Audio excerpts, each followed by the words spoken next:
Hello everyone, Oregon Moto John. I'm going to talk about the 2024 Honda 300L versus the 2025 Honda 300L. So let's just take a moment and step back. Okay, you can see that the 2024 kind of has the graphics is a little bit different on the side fairings. I mean, the fairings themselves are the same, but the imprint, the graphics is different. I'll just kind of step back. You can see the 2025, which is here up front, shares kind of the graphics of the 2025 Honda CRF family. So I like that. I like that it's all consistent. So we're going to go back so you can kind of compare the two here. Okay, so that's one major difference. I'm going to highlight the differences first. Then another difference is, let's go to the front. I kind of put these bikes side by side so you could see the front. Yeah, if we zoom in here, it looks like it shares the same face mask as the Honda 450 RL. To me, it looks like the same. I mean, the graphics are different, but the signals also were LEDs. So you have a LED headlight and turn signals on the 2025 model, which is really nice. Along with that, they kind of updated the front fender so that it's more of like a little more of a traditional fender.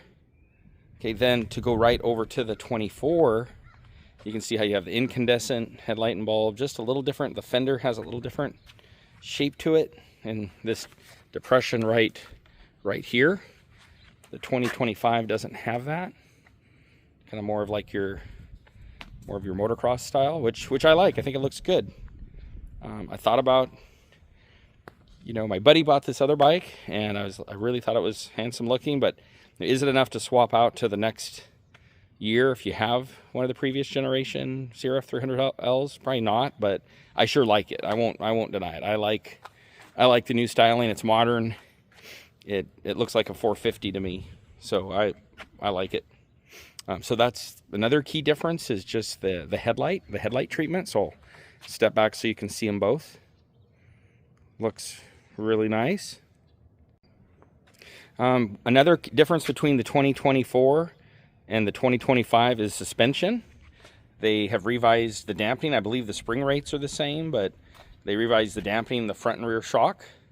So I'm curious to ride it. I haven't ridden the 2025 yet. I'm going to ride it, so like and subscribe, and I will compare the revised suspension settings to this 24 model. I know how the 24 rear shock would pogo stick, and I'm curious if I have a test area where I go uphill with some washboard, and I want to see if the back end shatters on the 2025. So we'll definitely test that. Also stay tuned. I'm going to review. I just put a Rally Raid level 1 suspension on this 2024. I had the level 2 and it was a little high, so I'm moving back to the level 1 Rally Raid suspension. So let's go look over the 2025 real quick, but those are some of the main differences, is just suspension, the headlight treatment, and the graphics. The engine itself, the gearing, all those things are the same. The brakes are the same. So let's walk around this 2025.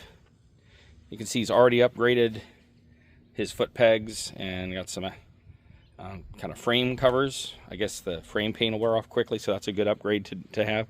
He's put some heated grips on there, which in Oregon is a good thing to put a GPS, a phone holder. Still running stock tires. He's got the AXP skid plate, which he added because these bikes don't come with a skid plate, but not a big deal to add. Has the same dash treatment as the old bike, so we can turn on the dash. You can see the dash is the same. Gives you tack, fuel, gear indicator, which is really nice, and some tripometers and your speed, and there's a number of other functions, but just a nice, pretty clean digital dash. You can have your ABS, which you can shut off here of your rear wheel. This has a standard gas tank, which I actually like. I may go back to it just because it's so much cleaner than this 3-gallon fuel tank. I'm just not, I don't know. I like having the 3 gallons. You basically can run forever and not run out of fuel, but because the fuel economy is so good on these bikes. I get 65 to 72 miles per gallon routinely. So with a 2-gallon gas tank, that's pretty good. You can see he's put this Tusk carrier on the back and waterproof bag. I use the Camel rear holder there. I think they're both great.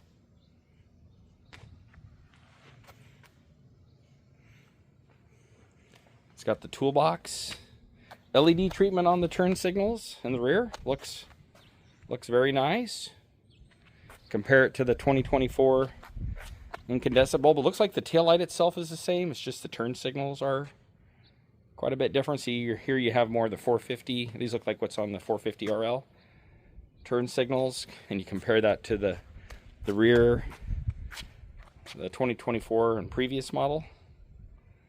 Kind of those incandescent, I call them the pumpkins, which, you know, are fine. I don't mind them. Could you swap them out? I don't know. LED systems have a different current draw than incandescent bulbs, so I don't know. There might be a way, but it might get more involved than you think it would. So there's the 2024 from this angle here.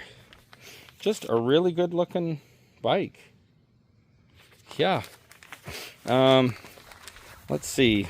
Show you the gas cap, the same as the previous model. You can slide this to the side if you know what you're doing, and it just kind of put your key in and it comes right off. That's pretty nice.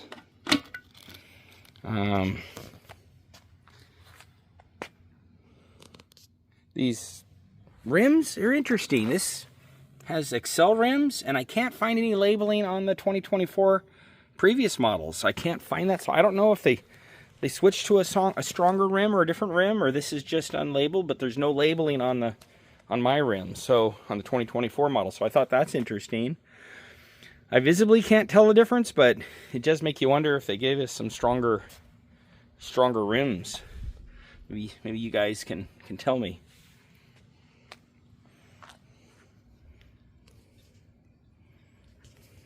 I'm going to do some comparisons on these bikes too, of the stock suspension versus the Rally Raid suspension. I feel like the Rally Raid level 1 suspension might be just slightly lower than stock, which I like. Maybe by just like maybe just a ½ inch. Super subtle. And then also stay tuned. We're going to put a Kuba link on this new 25. And I may or may not put one on this because it's dropped a little bit already with the suspension. I don't know that I'll need it, but looking at the 3-gallon tank here versus the standard tank on the 2025 and 2024 came with that same tank. It's just, to me, it's definitely a nicer look, but it comes down to, do you want that extra comfort of fuel, having a little extra fuel, or do you want to just carry a little fuel maybe on the back? Okay, we're gonna zoom out again just so you can see the 2025 versus the 2024 in the front end here. Definitely a much better looking bike in my opinion on the front treatment.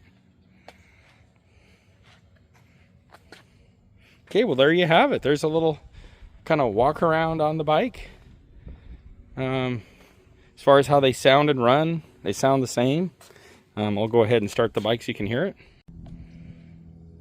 Okay, so we'll start the bike. That's a cold start, so a typical Honda started right up.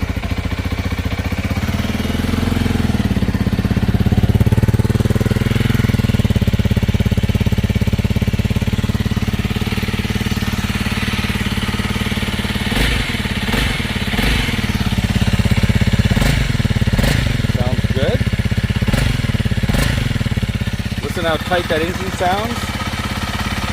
Super quiet and tight. That's the way Hondas sound. And I have a couple thousand miles on this bike and it sounds exactly the same.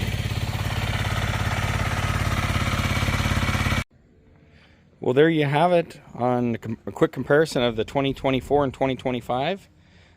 These stickers I added, and these on the 2024. So those are just things I added. So, you know, that's not a real difference. But yeah, they're very similar, but they made some key upgrades where it counts, in the suspension and in headlights. I mean, who doesn't want a brighter headlight? If we get these bikes out at nighttime, I'll definitely compare the two headlights to, you know, highlight the differences.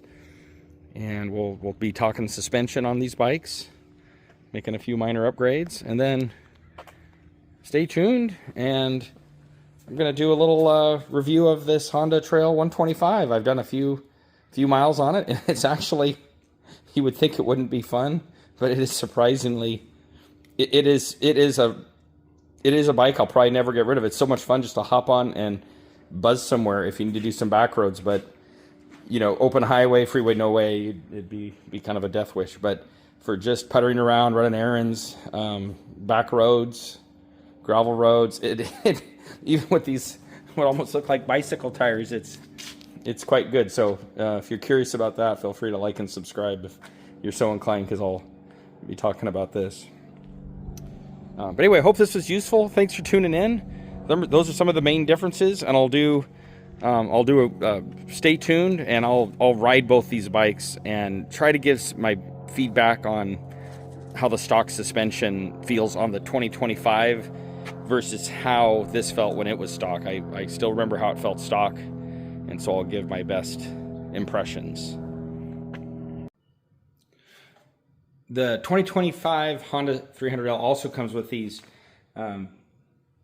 GP tires, IRC tires that are reasonably good. You know, they've got some knobbies. There's the front tire, and they're spaced close enough to where, or wide enough to where you did clear okay. Kind of a good, probably decent choice for a, you know, a dual sport tire. It's got pretty wide spacing. I don't know if we call that a 50-50 or a 60-40. But I mean, pretty wide spacing. I mean, looks like it could be maybe a 50-50 or something like that. So not a bad choice for most of the riding you would do with this bike. All right, keep riding, be well. Riding's a great way to clear your mind and get out in nature. Right on.